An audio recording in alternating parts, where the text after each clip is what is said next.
하나님께서 기록된 말씀으로 또 선포하는 설교를 통하여서 하나님의 뜻을 나타내 보여주십니다. 최고의 마음 표현하셔서 함께 하나님 말씀 경청합니다. 고린도후서 6장 1절에서 2절까지의 말씀입니다. 고린도후서 6장 1절에서 2절까지의 말씀 다 함께 찾으셨으면 우리 정성스레 함께 합독하도록 합니다. 시작. 우리가 하나님과 함께 일하는 자로서 너희를 권하노니 하나님의 은혜를 헛되이 받지 말라. 이르시되 내가 은혜 베풀 때에 너에게 듣고 구원의 날에 너를 도왔다 하셨으니 보라 지금은 은혜 받을 만한 때요 보라 지금은 구원의 날이로다. 아멘. 설교 목적을 먼저 여러분이 진술합니다. 목사님 경청해 주시기 바랍니다. 세 가지예요. 오늘 은혜에 대해서 이야기할 텐데 첫 번째 은혜의 정의, 그러니까 성경에서 이야기하는 은혜가 어떤 의미를 담고 있는가라는 것을 오늘 말씀을 통해서 봐야 돼요. 여러분이 정서적으로 생각하고 있는 개념 말고요, 그간에 이러한 것이 은혜였어라고 습득되어진, 들은, 그래서 형성되어진 어떤 정서적으로 형성되어진 은혜에 대한 정의 말고요, 성경에서 이야기하고 있는 은혜를 보시길 축복합니다. 여러분은 항상 무엇을 공부하셔야 되는 거니 지금 성경에서 말씀하시는 말씀이 참인가를 구별해야 돼요. 그리고 그 말씀이 참이라고 한다면 따르는 훈련을 하셔야 돼요. 들었던 전통을 그동안 습득되고 학습되고 체득되어진 것을 따라가는 것이 아니라 지금 성경이 하나님께서 성경을 통해서 말씀하시는 그 말씀이 참인가라는 것을 구별하고 그게 맞다라고 한다면 따르는 훈련하시고 그간의 전통의 개념들을 예수의 이름으로 꼭 끊기를 축복합니다. 오늘 다시 한번 성경에서 이야기하고 있는 은혜, 그 은혜가 무엇인가라는 것을 보게 될 거고요. 두 번째는 오늘 말씀 보게 되어지니까 그 은혜를 헛되게 받는데요. 이토록 귀한 은혜였음에도 불구하고 헛되게 받는 사람들이 있구나. 헛되게 받는다라는 것이 이런 의미였구나. 이런 상황에서, 이런 조건에서, 또 이런 여건에서 헛되게 받을 수 있겠구나 라는 것이 여러분에게 도달된다고 한다면 나에게 헛되게 받을 수 있는 구석이 있음을 보이거들랑 십자가로 바로 달려가시길 축복합니다. 아멘. 십자가로 바로 달려가서 주님과 결론 내시길 축복해요. 첫 번째는 오늘 은혜의 정의를 내리게 될 거고요. 두 번째는 헛되게 은혜를 받는다는 것이 무엇인지 말씀을 통해서 보게 될 거고요. 세 번째는 지금이 은혜 받을 때라고 얘기하잖아요. 그 의미가 굉장히 중요한 의미예요. 아니, 은혜를 그러면 지난번에 받은 은혜가 가짜란 말인가? 그 의미를 깨닫게 될 거예요. 그러면 앞으로는 은혜 받을 것이 없다라는 말인가? 라는 그 지금이란 단어가 그토록 중요한 것이었구나. 은혜는 지금 받는 것이었구나. 그것을 명확하게 성경적 관점으로 정의 내리길 축복합니다. 중요하기 때문에 다시 한번 얘기해요. 은혜가 무엇인가? 두 번째는 헛되게 받는 은혜는 어떤 상황인가? 세 번째는 왜 지금 은혜를 받아야 되는 건가? 라는 것을 오늘 말씀을 통해서 명확해지게 될 것입니다. 자, 우리 한번 1절, 2절 목사님이 읽어볼 테니까 다시 한번 보세요. 우리가 하나님과 함께 일하는 자로서 너희를 권하노니 하나님의 은혜를 헛되이 받지 말라. 하나님의 은혜를 헛되이 받지 말라. 즐거워 놓으세요. 즐거워 놓으세요. 하나님의 은혜를 헛되이 받지 말라. 즐거워 놓고요. 자, 이르시되 내가 은혜 베풀 때 묶어서 내모쳐 놓으세요. 은혜 베풀 때 묶어서 내모쳐 놓으세요. 따로따로 하지 말고 묶어서. 한 단어예요. 은혜 베풀 때 너에게 듣고 동그라미 쳐야 되겠죠. 은혜 베풀 때 들으시는구나. 자, 구원의 날에 너를 도왔다 동그라미 쳐놓으세요. 은혜 베풀 때 하나님께서 들으시고 은혜 베풀 때에 도우시는구나 라는 걸 깨달을 수 있어요. 하셨으니 보라 지금은 굉장히 중요한 단어예요. 세모 쳐놓으세요. 지금은 은혜 받을 만한 때요. 그것도 묶어서 네모쳐 놓으세요. 은혜 받을 만한 때요. 이것도 한 단어예요. 원래 원어로 보게 되어지면 잘못 번역해 놓은 거예요. 은혜 받을 만한 때요. 보라 지금은 세모쳐 놓으시고요. 지금은 구원의 날이로다. 구원의 날이로다. 굉장히 중요한 단어입니다. 자, 여러분 목사님 한번 보시기 바랍니다. 이제 성경이 때로는 그 번역하는 과정상에 오역이 있어요. 오역이 있고 조금 애매하게 번역한 부분도 있지만 여기 부분은 많이 동떨어진 번역이에요. 번역. 의미적으로 보고 그 내용적으로 보면 같은 말이지만 단어적으로 보게 되면 굉장히 오해할 수 있도록 번역해 놓은 부분이 이 부분이에요. 은혜 받을 만한 때라고 얘기했을 때 그것은 은혜라는 의미가 사실은 아니에요. 헛되게 은혜를 받지 말라 했을 때 그 은혜를 원어로 보게 되어지면 카리스, 너그러운, 이런 은혜, 이런 의미를 갖고 있지만 그 뒤에 보게 되어지면 은혜 베풀 때의 이 뜻은 한 단에 한 단, 덱토스란 단어는 무슨 말인군요? 받으실 만한 그 뜻이에요, 그냥. 은혜란 단어가 없어요. 받으실 만한 그 뜻이에요. 받으실 만한. 자, 그것을 그대로 읽어볼게요, 목사님. 그 원어대로 오면 내가 받을 만한 때에 너에게 듣는다 이 뜻이에요. 헛되게 은혜를 받지 말아라 라고 하고 이사야를 인용을 했는데 이사야 보게 되어지면 그냥 그런 뜻이에요. 받을 만한 그 뜻이에요. 내가 너를 받을 만한 때에, 내가 너를 받을 만하면, 내가 너를 받았을 때 그 뜻이에요. 여기는 내가 누구예요? 하나님께서. 저를 한번 보실래요? 중요한 단어예요.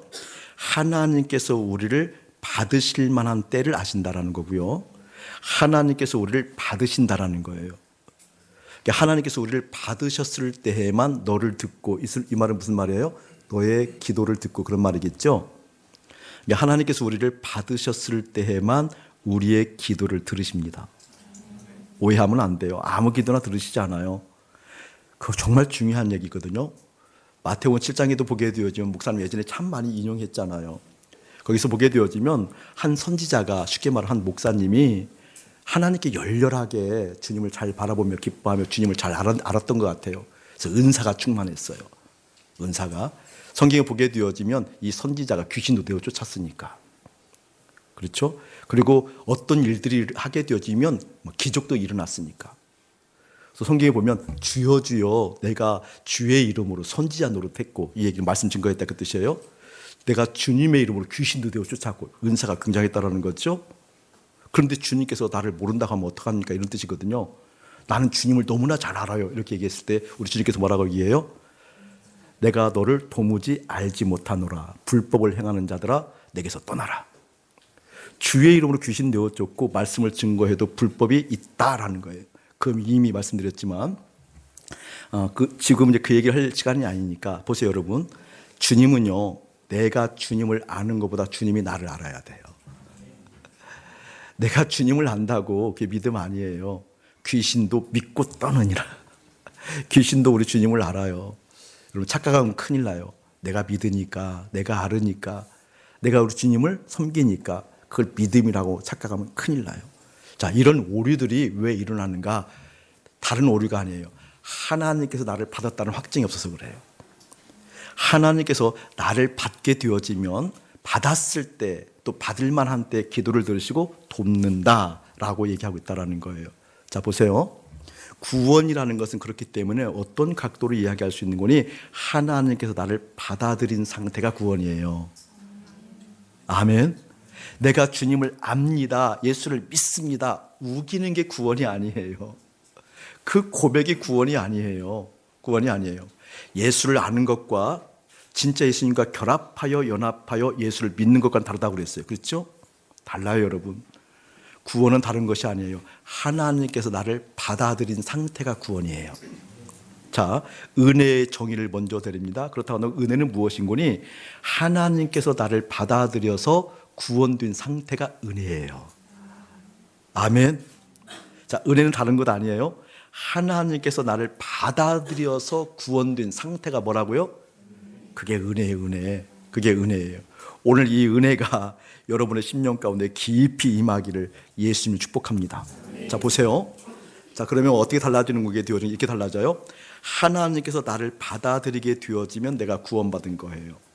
그때 주님께서 내 기도를 들으시고 그때 주님께서 나를 도우시는 역사가 있어요. 하나님께서 들으시고 나를 도우신다는 것은 내 삶에 개입했다 그 뜻이에요. 구원받은 사람의 특징은 어떤 특징이 있는 거니? 하나님께서 구원받은 사람의 인생에 개입하셔요. 자, 이때 구원이 판가름 나요. 저를 보세요. 우리는 구원받게 되었던 사람들이 하나님께서 내 인생에 개입하셨다라고 하게 되어지면 우리는 어떤 일들을 하게 되는 거예요? 주님, 이것이에요. 주님, 이 일이에요. 주님, 이 사건이에요. 주님, 이 문제가 터졌어요. 주님, 이것이 부족해요. 주님, 이렇게 해주셨으면 좋겠어요. 주님, 이곳에 역사해 주세요. 주님, 이곳에 힘 주세요. 이렇게 기도해야 하지 않아요? 그렇게 우리 기도하잖아요. 주님, 나에게 이런 문제가 있어요. 나에게 이런 계획이 있어요. 나에게 이런 생각이 있어요. 나에게 이것이 부족해요. 내 삶에 이것이 있으면 좋겠어요.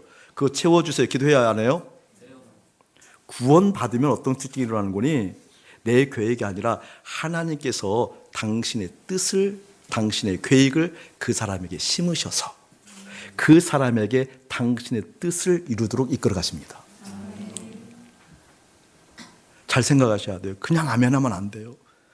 성경에서 이야기하는 정확한 믿음의 정의들이 내려져야 돼요. 아멘.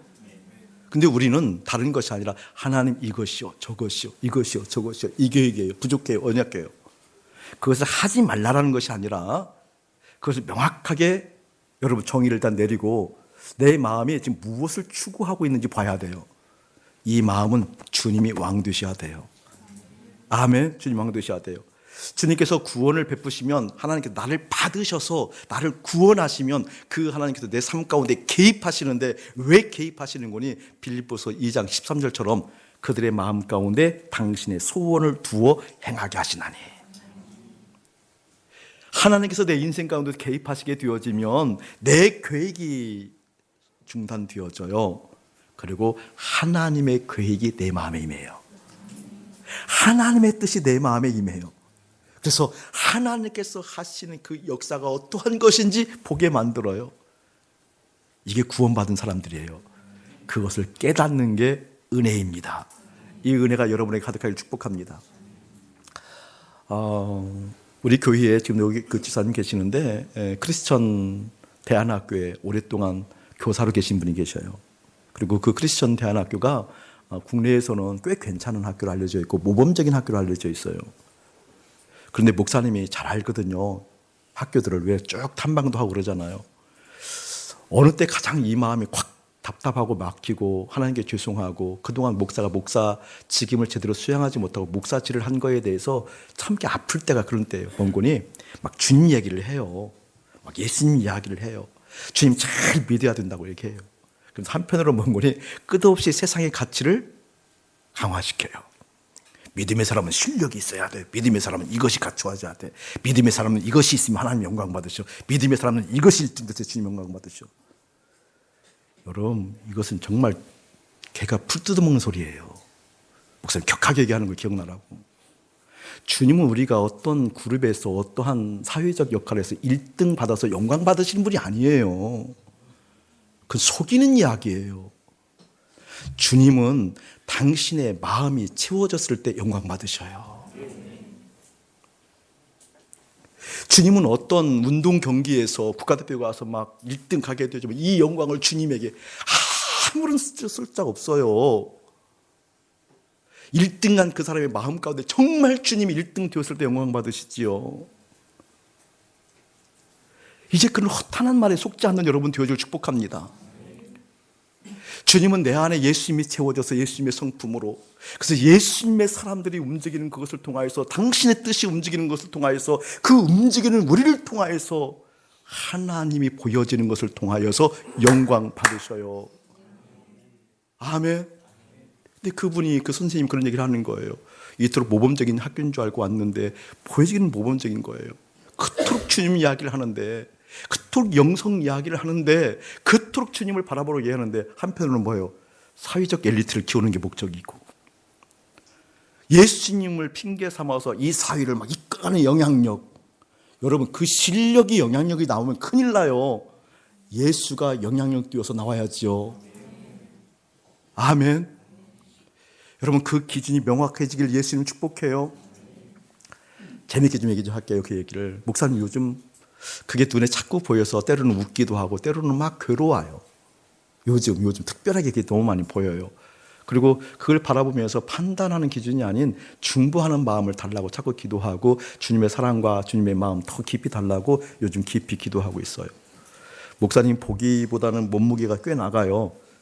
여러분 조금 줄여서 얘기해 보세요. 몇 킬로 나갈 것 같아요? 49요? 보기보다는 많이 나가고 줄여서 얘기해 보세요. 몇 킬로 나갈 것 같아요? 에이, 그렇게 잡네요. 줄인 게 그거예요? 78kg 나가요. 봐봐, 놀라잖아요. 그것도 0.5 줄였어요. 78kg 나가요. 근데 이제 이 선세를 얘기할 때 보여지는 이미지는 이 몸이잖아요. 이 육체. 사르코스라는 원어로 얘기하면 고깃덩어리 그 뜻이에요. 원래 육체를 얘기할 때 그럼 사르코스, 그것은 고깃덩어리. 원래 성경이 얘기하는 고깃덩어리, 육체 고깃덩어리. 이게 이 선세란 78kg의 고깃덩어리 안에 내 혼과 영이 있는 거잖아요. 그러니까 내 78kg가 지금 움직여요. 근데 이 움직임을 볼 때 예전하고 달리 보여요. 우리 장기용 지사님 움직일 때 예전에는 장기용이 움직였는데 지금은 달리 보인다니까요. 박을종 움직일 때 박을종이 달리 보인다니까요. 저는요, 우리 내면의 깊은 것들을 좀 주님 앞에서 조명하는 일들이 있었으면 좋겠어요. 예를 들어서 정말 내가 주님의 은혜를 받고 주님의 은혜를 받았으면 어떤 일이 일어나게 되어지는 거니, 내가 하나님께서 나를 받아들이신 구원의 감격이 있고 하나님께서 나를 받아들이신 구원이 있다고 한다면 구원받은 사람이기 때문에 나에게 하나님의 뜻이 깃들어져 있고 하나님의 가치가 깃들어져 있고 하나님의 마음이 깃들어져 있잖아요. 그렇죠? 그럼 이 78kg 고깃덩어리가 움직일 때마다 뭐가 움직이는 거예요? 뭐가 움직이는 거예요? 하나님의 뜻이, 하나님의 가치가. 맞아요, 틀려요? 근데 그게 안 보여요. 반역성이 보여요. 정말 많은 사람들의 뒷모습을 보면서, 아니 고장 나가야, 우리 교회에서 가장 많이 나가야 120kg 넘는 사람 없잖아요. 몇 킬로 나가세요? 라고 물어보려다가 그렇잖아요. 뭐 기껏해야 120kg인데 120kg 안 나가요? 안 나가요. 안 나가요. 세 자릿수 간신히 올라갔다 내려갔다 그래요. 지금 안 나가요. 저를 주목하세요. 보세요. 예를 들어서 한 200kg 친다고 했어요. 200kg 넉넉하게 200kg 그 안에 여러분 반역성을 보면은요 놀라워요. 이 200kg 고깃덩어리가 얼마나 하나님을 반역하고 돌아다니는지 몰라요. 그 고집, 그 음란, 그 도덕질하는 뭐라고 그래요? 보고요. 그러니까 이게 탐하는 탐스러움, 이게 막 움직이고 있는 것이 보이는 거예요. 이게 주님께서는 어떤 사람을 영광 받으시는 그렇게 탐욕스러운 육체가 돌아다니는, 예수 믿는다고 이야기하면서 그렇게 움직이는 것을 영광 받으시는 것이 아니라, 여기는 78kg 이 선생 목사가 목사의 직임을 감당하지만 목사질을 하는 것이 아니라 여기 하나님의 뜻이 깃들고 여기 하나님의 가치가 깃들고 여기에 주님의 그 은혜가 깃들어서 주님의 마음이 움직일 때 그것을 통해서 영광 받으신다니까요. 그 사람들이 움직이는 걸 본다고 생각해 보세요. 와, 하나님 뜻이 움직이네. 와, 하나님의 진리가 움직이네. 와, 하나님의 감격이 움직이네. 그것을 위해서 우리가 이 땅에 있으라고 얘기하는 거예요. 아멘. 근데 우리는요, 예수 얘기하면서 온통 육체를 순리할 만한, 내게 유익이 되어지는, 사도 바울이 이야기하는 배설물질 여기는 것들을 그냥 그것이 가장 중요하다고 얘기해서 그것이 부족하다고 주님께 탄원하면서 이것 달라고 주님께 간절히 원하면서 이것 있어야 된다고 금식하면서 이것만이 제일이라고 주님 앞에 믿음으로 열심으로 표현하는, 여러분 그런 고깃덩어리 안 되기를 예수님을 축복합니다. 분별해야 돼요. 이제는요 분별해야 돼요. 주님, 내가 은혜 입었습니다. 내가 은혜 받았습니다. 하나님께서 나를 받아들이셔서 나를 구원하셨습니다. 구원하셨으면 그 구원은 다른 것이 아니라 이제 내 삶에 개입하셔서 당신의 뜻을 내 안에 두시고 당신의 마음을 내 안에 두시고 당신의 계획과 당신의 성품을 내 안에 두셔서 가면 갈수록, 시간이 더하면 더할수록 예수의 성품이 드러나고 예수의 마음이 드러나고 예수의 향기가 드러나고 예수께서 역사하시는 그 손길이 드러나고 주님께서 함께하고 있다는 그 증거가 드러나는, 그 은혜 받은 인생으로 나를 일으켜 세워주옵소서. 여러분의 기도 제목을 예수님 축복합니다. 은혜는 그거예요. 은혜는. 그렇다고 한다면 은혜를 왜 헛되게 받는 사람들이 있는가, 은혜를 헛되게 받는다는 것이 어떠한 내용들인가라는 것을 보려고 그래요. 자 보세요. 우리가 이제 육체를 옷 입고 있기 때문에 연약해요. 육체 고깃덩어리가 있기 때문에 육체가 있어서 필요한 것들이 있다고 그랬잖아요. 그 필요한 것들이 때로는 돈이고 때로는 사회적으로 영향을 끼쳐야 대우받는 것 같고 남들이 나를 주목하는 것 같으니까 일정 정도의 지위를 점하려고 하는 욕구들이 있고, 그렇죠? 또 건강해야 또 삶에 윤택하니까 건강하려고 추구하는 것들이 그렇잖아요. 여러 가지 이런 욕구들을 우리가 벗어날 수가 없어요. 벗어날 수가 없어요. 다음 부분에 얘기하겠지만, 그래서 그런 벗어날 수가 없기 때문에 끊임없이 육체를 순리할 만한 것들을 향하여 달려가고 그것을 취하려고 에너지를 투입하고 그것에 대해서 그토록 애탄게탄 노력하는 것이 우리예요. 맞아요? 들려요? 내 삶의 유익입니다라고 이야기하는 것들이 있어요, 여러분. 근데 하나님은 분명히 말씀하셨잖아요. 하나님께서 나를 받아들였다라고 한다면 구원이고, 구원받은 사람이라고 한다면 당신의 뜻과 계획이 쓴다고 그랬잖아요. 그렇죠? 근데 이게 이제 갈등으로 대립을 하잖아요. 헛되게 은혜 받는다는 건 무슨 말인군요. 내가 하나님을 알아요. 하나님이 나를 받으셨으면 좋겠어요. 받아들여 내가 구원받아요. 영원을 내가 경험할 수 있어요. 그래서 주님, 나 그 하나님 알아요. 주님, 나 그 하나님 필요해요. 주님 불러놓고는 실제 구하는 내용들은 육체를 신뢰할 만한 것들을 구하는 것, 그게 바로 은혜를 헛되게 받았다 그 뜻이에요. 정확하게 그 뜻이에요. 여러분, 그러면 우리가 지금 은혜를 제대로 받고 있어요? 헛되게 받고 있어요? 헛되게 받고 있다니까요. 열심내서 개처럼 열심내서 행악을 해서라도, 열심을 내서 몸을 상해서라도 육체를 신뢰할 만한 것들, 내게 유익한 것들을 사도 바울에게 얘기한 똥과 같은 것들을 구하는, 누구에게? 하나님에게. 어떻게? 열심을 부려서, 어떻게? 마음과 뜻과 정성을 다하여서. 이게 은혜를 헛되게 받는 증거를 하는 겁니다. 깨닫기를 예수님 축복합니다. 성경에서 그 증거를 댈게요. 읽지 않았지만 3절부터 목사님 읽어볼게요. 3절부터 눈으로 보시기 바랍니다. 우리가 이 직분이 비방을 받지 않게 하려고 무엇에든지 아무에게도 거리끼지 않게 하고 오직 모든 일에 하나님의 일꾼으로 자천하여 많이 견디는 것 즐거워하세요. 환난과 즐거워하세요. 궁핍 즐거워하세요. 고난 즐거워하세요. 매맞음 즐거워하세요. 갇힘 즐거워하세요. 난동 즐거워하세요. 수고로움 안 되네 발음이. 줄 그어놓으세요. 차지 못함 줄 그어놓으세요. 먹지 못함 줄 그어놓으세요. 저를 보세요, 여러분. 저를 보세요. 우리는 은혜를 생각할 때 모호한 개념이 있어요. 예를 들면 내가 돈 많이 버는 그곳이, 다시 말하면 돈 많이 버는 곳으로 받아들여졌으면, 또 받아들여지면 그걸 은혜로 생각하는 경향이 있다 그 말이에요. 명문대로 내가 받아들여지면, 서울대로 그럴 일이 없겠지만 서울대에서 나를 받아들여지면, 요즘 인사철이잖아요. 장관으로 내가 받아들여지게 되어지면 그걸 은혜로 생각해요? 생각하지 않아요? 그러니까 지금은 아니더라도 여러분 옛사람은 그랬어요? 안 그랬어요? 그걸 은혜라고 생각한다니까요. 성경은요.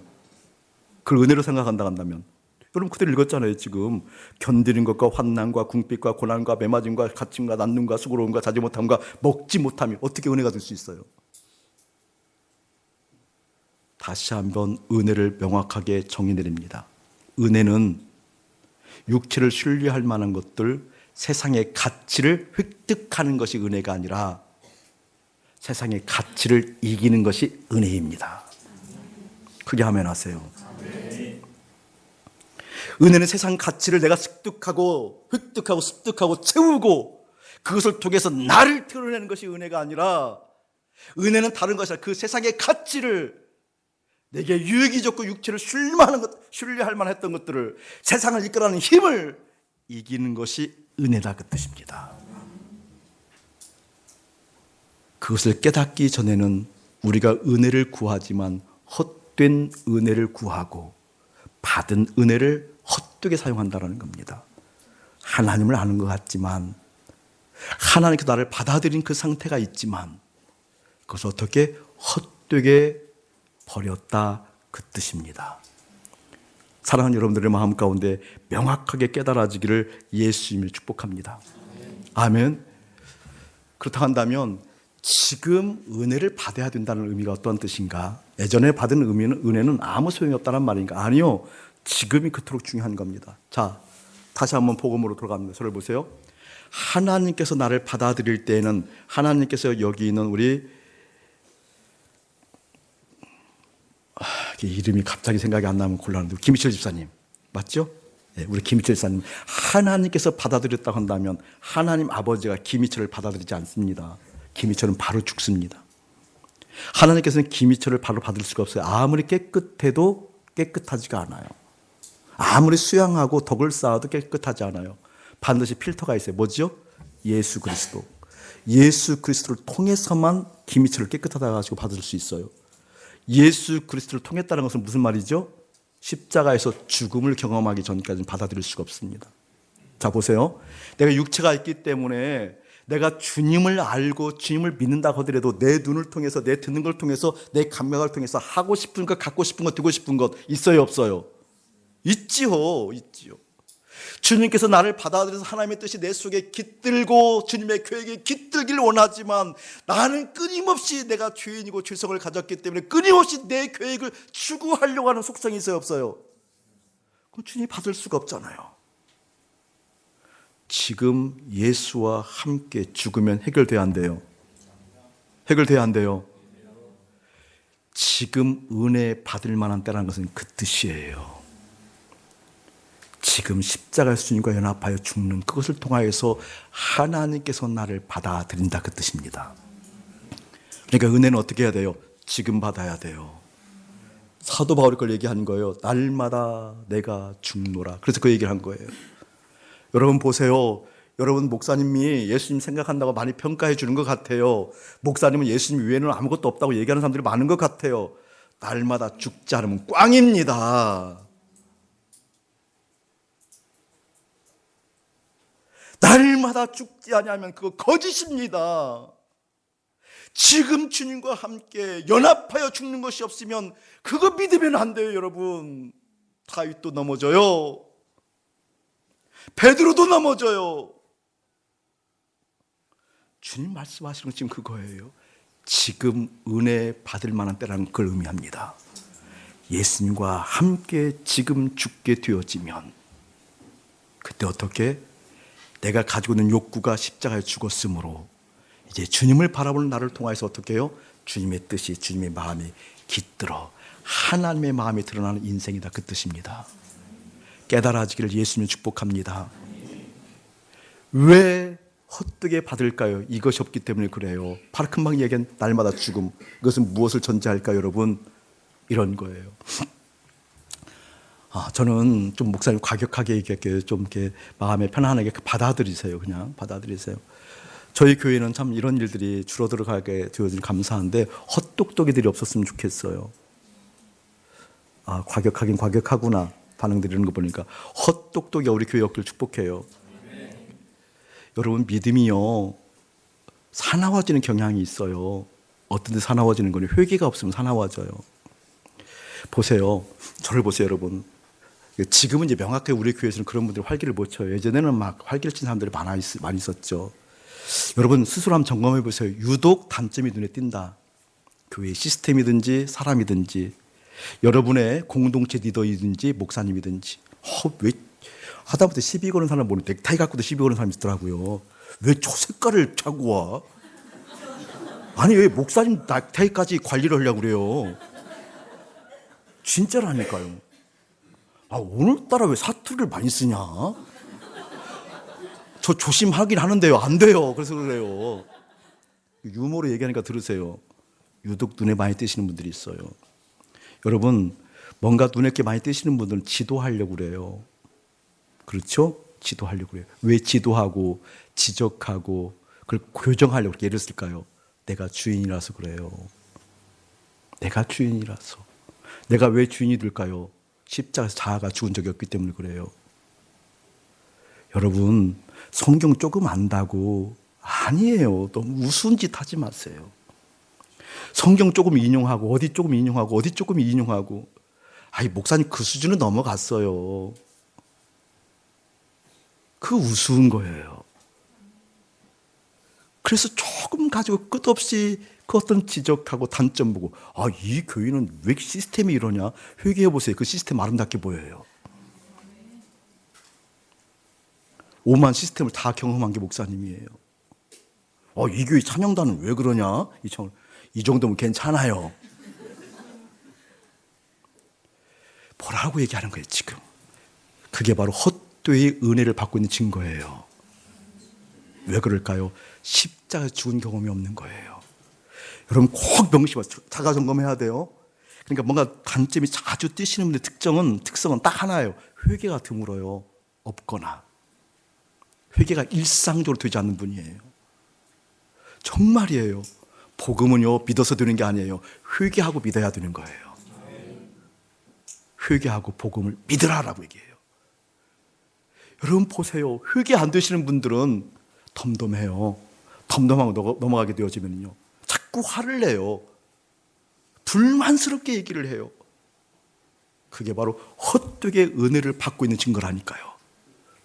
예수와 함께 십자가에 죽었을 때, 그때 내가 비로소 주님의 뜻이 깃드는 걸 경험하게 되어지고, 그 아니 된 것을 회개하고 돌이켰을 때, 예, 주님이 하시는군요. 예, 주님을 따르겠습니다. 예, 주님만. 이게 무리가 아니라는 걸 깨닫게 되어져요.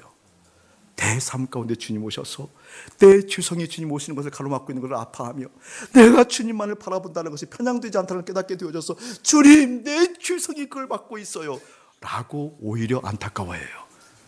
근데 회개하지 않는 사람은요, 왜 이렇게 편향됐냐? 꼭 믿어도 저렇게 믿더라. 그 특징이 있는 거예요. 오늘 은혜를 헛되이 받지 말라. 은혜는 세상 가치를 오히려 주님께서 나를 받아주셨으므로, 주님의 가치가 내 안에 있으므로 세상의 가치를 이기는 거란다. 그 은혜는 하나님께 나를 받아들인 구원이 증거를 한다. 구원이 있는 사람들 어떻게 해요? 주님께서 내 삶을 개입하셔서 당신의 뜻을 심어두고 역사하는 거란다. 이 은혜가 여러분에게 예수의 이름으로 가득할지어다. 원래 2부 때에는요, 요한복음 1장 14절 15절 말씀도 보려고 그랬어요. 토부 꿈쟁이는 아니죠. 이제는 토부 원형학교 개강 예배 때 하나님께서 깊이 묵상하는 가정 가운데 한 학기 동안 아이들이 붙들 말씀을 명확하게 주셔서 너무나 놀랐어요.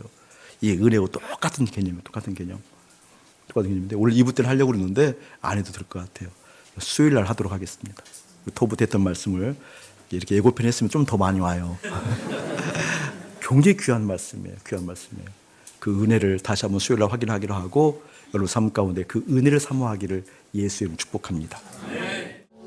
지난 수요 예배 시간에 기도하는 시간에 하나님께서 마음 주셔서 우리 교우들과 나눴던 내용이에요. 여러분 같이 오늘 공유했으면 좋겠어요. 아마 이 문장이 여러분 사라지지 않을 거예요. 저를 보실래요? 이론을 속일 수 있는 사람은 1억 원을 속일 수 있습니다. 따라서 하세요. 이론을 속일 수 있는 사람은 1억 원을 속일 수 있어요. 중요한 의미를 담고 있어요. 오늘 말씀과 연관되어지는 내용이에요. 살살 거짓말 하는 사람은 의미를 새기세요. 살살 거짓말 하는 사람은 살살 사기칠 수 있는 능력이 있는 사람입니다. 살살 거짓말 하는 사람은 살살 사기칠 수 있는 능력을 가지고 있는 사람이에요. 적은 일에 순종하지 못하는 사람은 큰 일을 그르칩니다. 적은 일에 순종하지 않는 사람은 큰 일을 할 수 있는 사람이 아닙니다. 작은 일에 순종하는 사람을 큰 일을 맡겨주신 하나님을 경험할 수 있는 겁니다. 은혜가 깃들면 그게 깨달아져요. 은혜라는 건 다른 것도 아니라고 그랬어요. 하나님께서 나를 받아들인 상태예요. 어떻게? 구원으로. 그게 은혜예요. 하나님께서 나를 받아들였어요. 구원으로. 그럼 어떤 일이 일어난다고요? 하나님의 계획이, 하나님의 뜻이, 하나님의 마음이, 하나님의 속성이 내 안에 깃들기를 소원하게 된답니다. 그게 없으면요, 이론을 속일 수 있는 마음 적다고 생각하지만 1억 원을 속일 수 있는 사람으로 능히 발전합니다. 살살 거짓말하는 장난 같은 농담이, 조크가 살살 사기칠 수 있는 능력으로 변합니다. 이건 아무것도 아니야 라고 한 적은 불순종이 큰 일을 망가뜨리는 일을 하게 되어집니다. 그토록 무서운 겁니다. 은혜 안에 있어야 됩니다. 아멘. 은혜 있어야 됩니다. 하나님, 나는 이론을 속일 수 있는 걸 가볍게 생각했는데 이론을 속일 수 있는 그 죄성이 바로 저입니다. 그냥 살살 거짓말하는 것 농담으로 생각했는데 살살 사기칠 수 있는 능력을 가진 사람이 저입니다. 주님, 저를 불쌍히 여겨 주옵소서. 나 그 주님 알기 원합니다. 그 주님의 은혜 가운데 내가 들어가길 원합니다. 라고 정직한 신앙의 고백들이 여러분에게 일어나기를 주님이 축복합니다. 우리 한 목소리로 기도하길 원해요. 하나님, 은혜가 지금 은혜를 받아야 되는데 헛되이 은혜를 받는 나를 용서하옵소서. 회개하지 못한 나를 용서하옵소서. 주님을 바라봅니다라고 우리 한 목소리로 기도합니다. 기도하겠습니다. 주님이 필요한 이유는 주님이 아니었습니다. 정직하게 보게 하여 주옵소서. 주님이 필요한 이유는 이 세상을 이끌어가는 힘이 필요했기 때문입니다. 그것 없으면 큰일 나니까, 그것 없으면 인정받지 못하니까, 그것 없으면 남들이 나를 무시하니까, 그것 없으면 과시할 수 없으니까, 실상은 그것에 미쳐 있음에도 불구하고 주님을 찾는다고, 주님을 잘 안다고, 성경을 읽는다고, 기도한다고 그렇게 착각했던 우리의 믿음을 보게 하여 주옵소서. 성경을 많이 알아도 헛되이 은혜 받을 수 있고, 기도를 많이 해도 헛되이 은혜를 받을 수 있고, 봉사를 많이 해도 헛되이 은혜를 받을 수 있다는 것, 회개 없는 사람이었습니다. 지금 십자가에 죽지 않는 사람이었습니다. 깨닫게 하여 주옵소서. 이제는 우리 주 예수 그리스도의 은혜와 우리 아버지 하나님의 극진하신 사랑하심과 성령 하나님의 감화 없는 교통하심이 지금 은혜 받아야 된다라는 그 의미를 깨닫고 주님을 바라보는 거룩한 백성들 가운데 이대로부터 영원토록 함께 할지어다. 아멘.